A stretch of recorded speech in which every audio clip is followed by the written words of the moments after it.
בוקר טוב לכולם, מה העניינים? מי נמצא איתי פה? איפה אתם? איפה אתם? איפה אתם? בואו. בוקר טוב לכולם, אנחנו שוב באימון בוקר.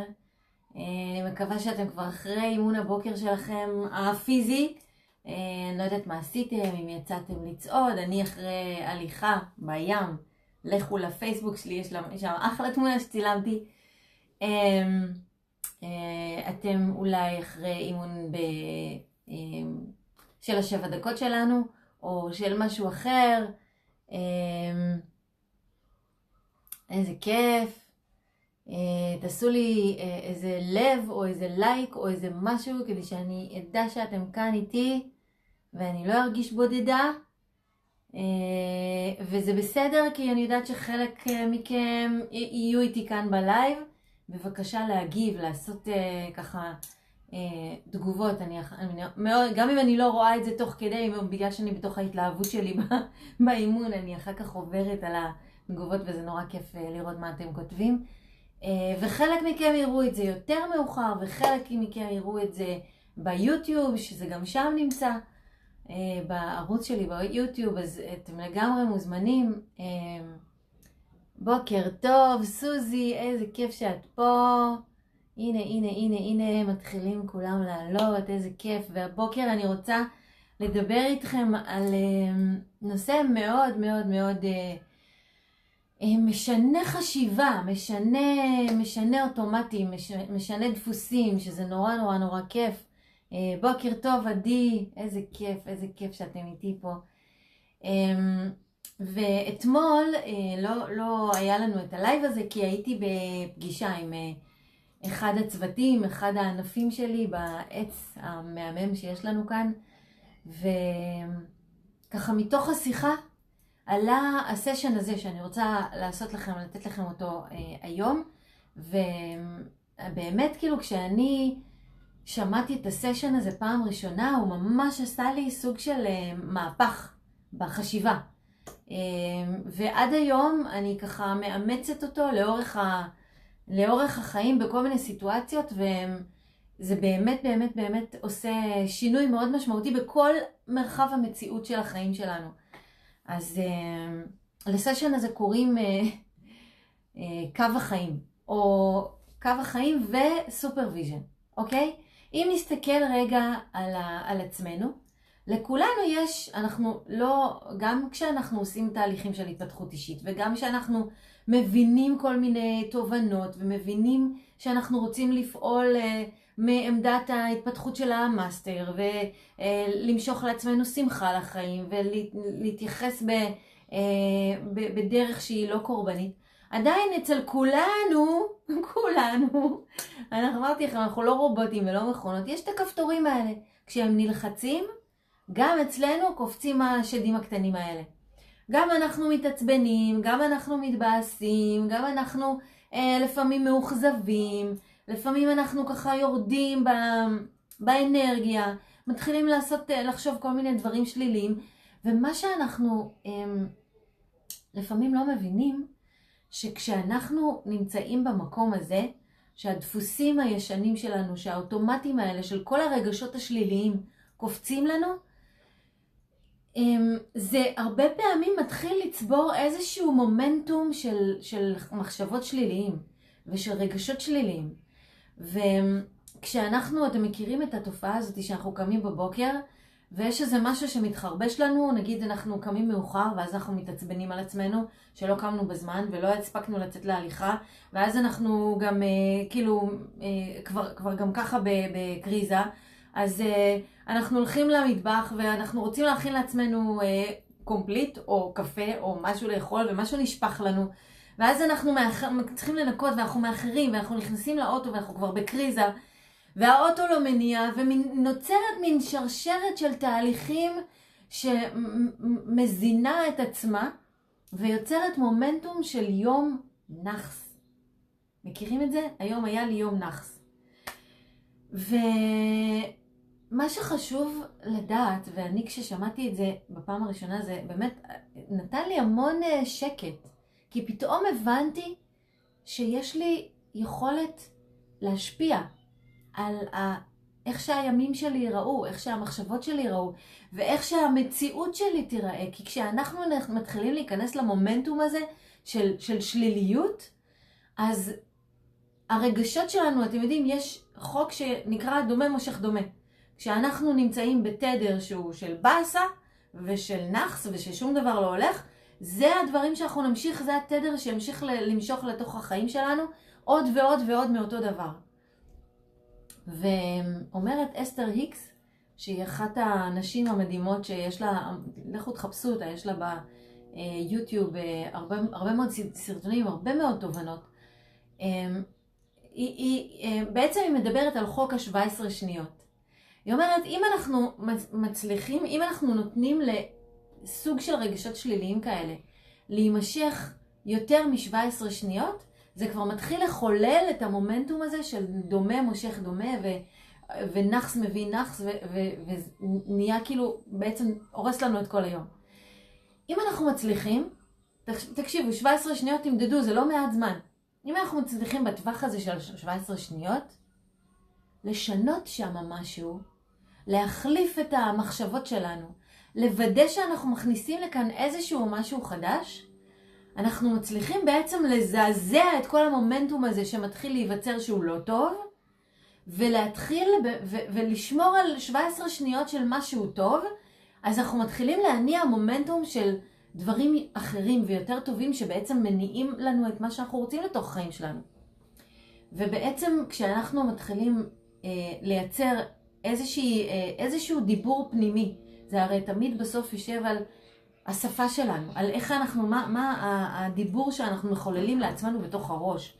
איזה מעצבן, איזה באסה, למה זה ככה, או אוקיי, זאת הסיטואציה, בטוח יש פה משהו טוב, איפה המתנה, איזה מגניב, טוב, בסדר, לא קמתי, אבל לפחות הוספתי לעצמי עוד כמה שעות שינה, או בסדר, כאילו נשפך פה משהו, אבל הנה, איזה כיף שיש לי פה בדיוק לידי איזה מגבון, ואני יכול צ'יק צ'ק לסדר את זה ולנקות את זה, ובכל פעם כשאנחנו מתחילים להיכנס למומנטום של מחשבות שליליות, לוודא שאנחנו לא מאפשרים לזה לקרות יותר מ-17 שניות, ואנחנו כן מכניסים לשם לפחות 17 שניות של מחשבות שהן טובות. של איזשהו דיבור פנימי שיוצר את המחשבות שלנו, המחשבות שלנו הם אלה שיוצרות את הרגשות שלנו, ואתם יודעים שהרגשות שלנו זה מה שמייצר את התדר, את הוויברציה הזאת, שמנהלת אותנו בתוך החיים. וכשאנחנו מתנהלים בתוך החיים שלנו בוויברציה שהיא חיובית, אנחנו מושכים לתוך החיים שלנו עוד ועוד ועוד מאותו דבר. עכשיו, מה הכי יפה בתוך הסיפור הזה? אתם יודעים, החיים של כולנו הם לא קו ישר. יש לנו עליות, יש לנו ירידות, יש לנו כאילו, ככה זה, האמת שאני קוראת לזה חיים, ככה זה חיים. הוא כאילו, חיים, לכו לחדר מיון ותראו בעצמכם, אם אתם רואים שיש באיזשהו מסך קו ישר, לא טוב. זה אומר שגיים אובר, נגמר. זה לא טוב. החיים של כולנו יש בהם עליות, יש בהם ירידות, אנחנו לא רובוטים. מה קובע אם המגמה של החיים שלנו תהיה עליות וירידות במגמת עלייה, או עליות וירידות במגמת ירידה? מה שקובע אם החיים שלנו יהיו בעלייה או בירידה, זה הזמן שאנחנו נותנים לירידות להתרחש או לעליות להתרחש. ככל שאנחנו ניתן יותר זמן לבאסה, למחשבות השליליות ולתחושות השליליות ולמומנטום הזה של הדברים השליליים להיות יותר ארוך בתוך החיים שלנו, ולדברים החיוביים להיות זמן יותר קצר בתוך החיים שלנו, ככה החיים שלנו יהיו במגמת ירידה. דבר יגרור דבר, יגרור דבר, ואנחנו, כל המגמה של לאן שאנחנו הולכים, יהיה במגמת ירידה. אם אנחנו מוודאים שהזמן שאנחנו נמצאים ברגשות חיוביים ובמחשבות חיוביות ובמומנטום חיובי הוא יותר ארוך מאשר הזמן שאנחנו מאפשרים לרגשות השליליים ולמחשבות השליליות להיות נוכחים בחיים שלנו, אז החיים שלנו יהיו במגמת עלייה. אצל כולנו יש את זה. מה שקובע אם אנחנו נהיה בכיוון למעלה או בכיוון למטה, זה הזמן שאנחנו נאפשר לאוטומטים שלנו לשלוט בנו, שבדרך כלל הם אלה שהם, יש להם נטייה להיצמד לדרמות ולמחשבות הפחות טובות בחיים שלנו, או אם אנחנו ניקח שליטה, נהיה מאסטרים של החיים שלנו, ניקח את המושכות של מה שמתרחש פה בתוך הקלבסה שלנו, ונחליט מה נמצא שם. דיברנו על זה שאין אפשרות לשתי מחשבות להיות נוכחות בו זמנית באותו המוח. אין מקום כזה. יש מקום רק למחשבה אחת במוח אחד. תנסו רגע לדמיין לעצמכם. אתם לא יכולים באותו זמן לחשוב כאילו איזה מעצבן ואיזה באסה, ובאותו זמן בדיוק ממש בו זמנית, לא שנייה אחרי, אלא בו זמנית, לחשוב כאילו וואי, אחרי זה החיים האלה מגניבים. איזה יופי שקרה לי ככה וככה. לא עובד. או על עצמנו. אנחנו לא יכולים לחשוב על עצמנו, שיט, איזה הבלני, ובאותו זמן בדיוק להגיד, אני מדהימה, איזה תותחית. זה לא עובד. ואם יש דבר אחד שיש לנו שליטה עליו, זה על מה קורה כאן בתוך הראש. ואם אנחנו מצליחים לעשות את חוק החילוף, לא לתת לדברים לתבור מומנטום ולהחליף אותם, אנחנו יוצרים בחיים שלנו זמנים יותר ארוכים של עליות, של מחשבות חיוביות, וכל החיים שלנו מקבלים מגמה של כיוון חיובי. כל החיים שלנו מתחילים לקבל תדר של חיוביות, של שמחה, של יצירתיות, של אנרגיה גבוהה, ובחוק המשיכה, כמו שהחוק הזה עובד תמיד, כשאנחנו נמצאים רוב הזמן, 80% מהזמן, באנרגיות כאלה, את זה אנחנו נחפש ונדרוש ונמגנט לתוך החיים שלנו שוב ושוב ושוב ושוב. עכשיו אני רוצה לקחת אתכם עוד שלב אחד קדימה, אוקיי? זה כבר חומר למתקדמים, אבל זה סופר סופר קריטי. תדמיינו לעצמכם שאתם לוקחים את המגמה הזאת של הירידות והעליות, וחותכים רק פריים אחד מתוך הקו הזה, חותכים רק פריים אחד, שאנחנו בו נמצאים בתחילתה של עלייה, אוקיי? תחילתה של עלייה בדרך כלל זה המקום שבו אנחנו הרבה פעמים מתחילים משהו חדש בחיים, אוקיי? כשאנחנו רוצים להתחיל משהו חדש בחיים, זה יכול להיות זוגיות חדשה, זה יכול להיות עסק חדש, זה יכול להיות, לא יודעת מה, מערכת יחסים כלשהי, איזשהו משהו חדש שאנחנו רוצים להכניס לתוך החיים שלנו. כשאנחנו רוצים להיכנס לזה, אנחנו בדרך כלל נמצאים במקום שהוא אופטימי לקראת הדבר הזה, או פסימי. תכתבו לי. בואו נראה אם אני אספיק לראות לפני שאני אגיד לכם. אבל תכתבו לי, כשאנחנו עומדים לפני זה שאנחנו בוחרים להתחיל משהו חדש, מקום עבודה חדש, עסק חדש, זוגיות חדשה, בית חדש, לעבור לשכונה חדשה, כל דבר חדש, אנחנו בדרך כלל במקום אופטימי לקראת זה, או במקום פסימי. אופטימי, נכון, לגמרי, יופי ידי. למה אופטימי? כי אם לא היינו אופטימיים לגבי השינוי שאנחנו הולכים לעשות, אז לא היינו עושים אותו. לגמרי. אז כשאנחנו רוצים להתחיל משהו חדש, אנחנו באיזושהי ויברציה טובה של אופטימיות והתלהבות והתרגשות לקראת הדבר החדש הזה. האם האופטימיות הזאת היא מבוססת או לא? האם יש לנו איזשהו בסיס להניח שמה שאנחנו מדמיינים ורוצים שיקרה אכן באמת יקרה? או שזה רק משהו שאנחנו מקווים לו? האם יש לנו בסיס להניח שזה באמת יהיה טוב? אין לנו. כי עוד לא עשינו את זה. אז אין לנו מושג. אנחנו מתחילים. אנחנו מקווים, אנחנו מתפללים, אנחנו מאמינים שיהיה טוב. אין לנו באמת בסיס אמיתי להניח שזה באמת יהיה טוב. אנחנו מתחילים. ואז אנחנו מתחילים, וכמו בכל דבר חדש, הרבה פעמים, ככה עם התלהבות, עם השמחה, עם הרצון להצליח ולעשות דברים חדשים, אנחנו נמצאים באיזושהי מגמת עלייה. ואנחנו עולים בתוך הדבר החדש הזה, ונחמד לנו וכיף לנו, וברגע מסוים, זה קורה לכולם, אף אחד לא יכול להימנע ולברוח מהדבר הזה שקורה לנו בחיים. ברגע מסוים אנחנו פוגשים את מי? מישהו יודע להגיד לי את מי אנחנו פוגשים? אנחנו פוגשים את חיים. מכירים את חיים? חיים זה שכל הזמן נכנס לנו באמצע. ככה זה, החיים יש להם נטייה להיכנס באמצע, וזה לא תמיד מה שקיווינו. תמיד ברגע מסוים מגיע איזשהו רגע של משבר. לא משנה מה אנחנו עושים. תמיד אנחנו נפגוש את זה.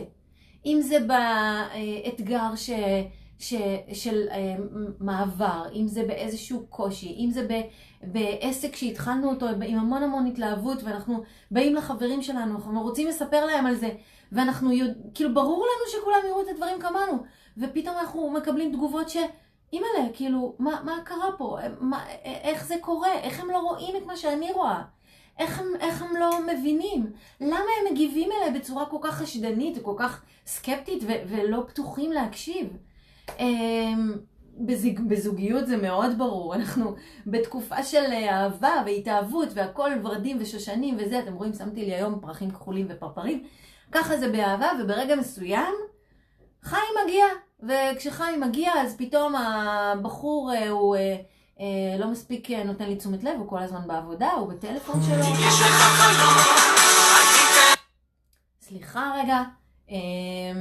ותמיד אנחנו נפגשים בחיים, וחוטפים איזה בום על הראש, כאילו סוג של wake up call כזה. וברגע הזה קורה משהו מאוד מאוד מעניין. ברגע הזה שכולנו פוגשים את חיים בתוך החיים שלנו, ההתלהבות שלנו והאנרגיה שלנו מתחילה לרדת. מתחילה לתפוס איזשהו אזימות שהוא רגע, זה לא בדיוק כמו שחשבתי, יש פה כמה עניינים, רגע בוא נסתכל על זה מחדש.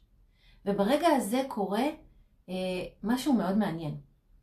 יש שני סוגים של אנשים שמתנהלים בתוך סיטואציה כזאת, שברגע שהם פוגשים את חיים על הראש שלהם בתוך החיים. בתוך הסוג הראשון יש שני תתי סוגים.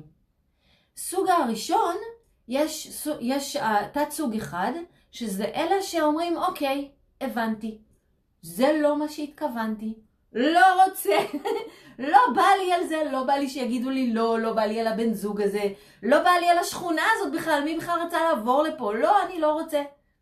יש דברים שיותר קשה לעשות אחורה פני, יש כאלה שקצת פחות, אבל יש כאלה שאומרים לא מתאים לי, אוקיי, ופורשים, לא ממשיכים, זה בסדר, אנחנו בדיוק יודעים איפה הם נמצאים. יש את התת סוג השני של אלה שלא אומרים. הם לא אומרים, טוב, סליחה, רגע, הבן זוג הזה לא מתאים לי, אני לא לזה התכוונתי, ועוזבים. הם נשארים, אבל הם לא באמת שם. הם כבר לא שם. יש את אלה שפתחו עסק חדש ועם המון התלהבות ואמרו, אני הולך לכבוש את העולם, אני הולכת להיות עשירה, אני הולכת ליצור לעצמי חירות כלכלית ולילדים שלי ולעשות מלא דברים, וברגע שהם חוטפים את חיים על הראש, הם לא באמת עוזבים, כי לא נעים להם להגיד את זה. הם לא קמים והולכים ואומרים, אוקיי, תודה, היה נחמד מאוד עד כאן, באמת כאילו, תודה על כל מה שהיה, תודה רבה, ביי, אני הולך לחפש לי בן זוג או בת זוג אחרת. הם לא באמת עוזבים, מודיעים לנו שאוקיי, סגרתי את העסק, הלכתי לעשות דברים אחרים. הם נשארים. אבל הם יותר לא כאן. הם לא כאן, אוקיי? הם פרשו. הם נשארו בגופם, אבל הם לא כאן. ויש את הסוג השני. אמרתי לכם, סוג הראשון עם שני תתי סוגים שדיברנו עליו, ויש את הסוג השני, וזה אלה שאחרי שהם פגשו את חיים על הראש, והתחילו קצת לרדת, הם עושים בחירה מחדש. בנקודה הזאת, הם מסתכלים שוב על כל הסיטואציה, והפעם ממקום מפוקח, ממקום שמבין את המשמעויות, ממקום שמבין את המחירים ואת מה צריך לעבור כאן, ומה הדרך אומרת, ומי הבן זוג הזה, ומה הסך הכל שלו, והאם אולי בכל זאת עדיין יש בו כמה דברים טובים ששווה, שאני עדיין אוהבת ועדיין אני רוצה להישאר בתוך הזוגיות הזאת, או האם השכונה הזאת, למרות שהשכנים עושים לי רעש, עדיין יש פה כמה יתרונות, זה קרוב לי לים, והשכנים ממול הם דווקא כן נחמדים, וזה קרוב לבית ספר של הילדים שלי, האם עדיין זה המקום שאני עדיין רוצה להישאר בו?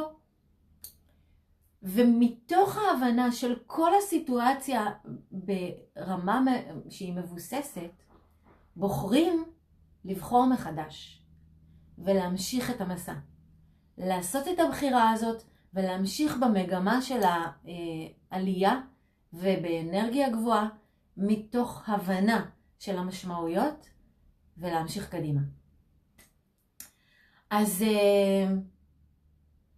הפעם כשהבחירה נעשית מתוך הבנה, הבחירה הרבה יותר מבוססת. ובפעם הבאה שחיים יבוא לבקר ואנחנו נחטוף אותו על הראש, אנחנו נדע לקחת את זה בחשבון, ונדע להבין שכבר הכלנו את האפשרויות הזאת, שתבוא הירידה בתוך הבחירה הזאת שבחרנו לעשות. ואנחנו נבין שאנחנו מוכנים לקבל את הירידה, שאין דרך ליצור מצב של קו ישר שעולה בלי שום במפרים בדרך. ונוכל לקחת על עצמנו את הירידות האלה בתור תנופה כדי לחזור לעליות, לקצר כמה שאפשר את המקומות שבהם אנחנו חוטפים את הירידות, וכמה שאפשר יותר מהר לבחור לשנות כיוון. חוק 17 השניות עוזר לנו לעשות את זה מהר, וכשאנחנו מסתכלים על חיים, כשאנחנו יוצרים בתוך החיים שלנו יותר זמן שבו אנחנו באנרגיה גבוהה, בבחירה, בשמחה, בהתלהבות, ביכולת שלנו לנהל את השיח הפנימי שיש לנו בתוך הראש, ככה כל מגמת החיים שלנו תהיה לכיוון החלומות שלנו, לכיוון הבחירות שלנו, לכיוון המטרות שלנו. וכשאנחנו נמצאים מספיק זמן באותו כיוון, בלי לשנות ובלי להתבלבל בדרך, זה דרך היחידה להגיע ולכבוש את כל המטרות שלנו, את החלומות שלנו. אז נורא כיף לי לראות שאתם כאן, בועז וג'נט, ואיזה כיף. זה האימון של הבוקר הזה, זה מה שרציתי להביא לכם. ואתם יודעים, אם יש משהו שזה מתנה בשבילנו, זה יכולים להיות ערנים למקום שבו אנחנו נמצאים. כי התנאי הראשון כדי שנוכל לעשות את חוק החילוף הזה, ולשנות תדר שלילי בתדר חיובי, זה להיות ערנים. להיות ערנים לשיח הפנימי שאנחנו מדברים עם עצמנו בתוך הראש, להיות ערנים לזה שאנחנו נמצאים באיזשהו התחלה של מומנטום, שלוקח אותנו למטה, ולהיות מודעים מספיק וחזקים מספיק כדי לבחור להחליף במשהו חדש. לבחור לשנות זווית ראייה, לבחור לראות את הדברים החיוביים, ולאמץ לתוכנו את זה. עכשיו, במידה אסתר היקס מדברת על זה, שבמידה ואנחנו מרגישים שזה לא באמת מצליח לנו לעשות את זה כאילו תוך כדי תנועה, אז פשוט לעצור. לא להיכנס לתוך המומנטום השלילי הזה, לעצור. איך עוצרים? מלא דרכים. דרך אחת היא פשוט ללכת לישון, דרך אחת היא פשוט לצאת החוצה ולטבע. אפשר לעשות מדיטציה, אפשר לעשות משהו, אבל שעוצר ממש בכמה שיותר מהר את ההתנהלות הזאת שמתחילה להוריד אותנו למטה ולייצר סביבנו תדר שלילי. כי זה ממש ממש יכול להיות הרסני לתוך מה שאנחנו רוצים להשיג לתוך החיים שלנו. אז זהו, אז ככה, קחו לעצמכם רגע עם עצמכם, ותשאלו את עצמכם איפה אתם לא מספיק ערניים, כדי לתפוס את עצמכם בנקודות האלה שאנחנו מתחילים לרדת, ולהחליף. ובואו נעשה תרגיל, בואו נחליט שהיום אנחנו נמצאים בערנות, ושמים לב לשיח הפנימי שאנחנו מנהלים עם עצמנו בראש, ותופסים את עצמנו לפחות, כאילו במינימום מ-17 שניות, ומייצרים מומנטום חדש שאותו אנחנו בוחרים. ולא מאפשרים לקחת לדפוסים ולאוטומטים שלנו, לקחת ניהול על החיים שלנו, על המציאות שלנו. והשאלה שאני תמיד אוהבת לשאול בסוף האימון, מה הבחנתם לעצמכם על עצמכם בעקבות האימון הזה שאנחנו מדברים עליו היום, בעקבות השיח הזה שאנחנו העלינו היום? ומה בתוככם אתם מוכנים לקחת על עצמכם את המחויבות לשנות. לאן אתם רוצים להגיע? מה אתם מוכנים לקחת על עצמכם מחויבות לשנות בתוככם, כדי שיוכל לקחת אתכם לתוצאות שאותם אתם בוחרים לייצר בתוך החיים שלכם. אז תודה שהייתם איתי, ממש, ותודה גם אם אתם פה לאחר מכן ורואים את ההקלטה, ותודה אם אתם מסתכלים על זה בערוץ היוטיוב שלי, ושיהיה לכולנו אחלה יום. אוהבת אתכם. ביי.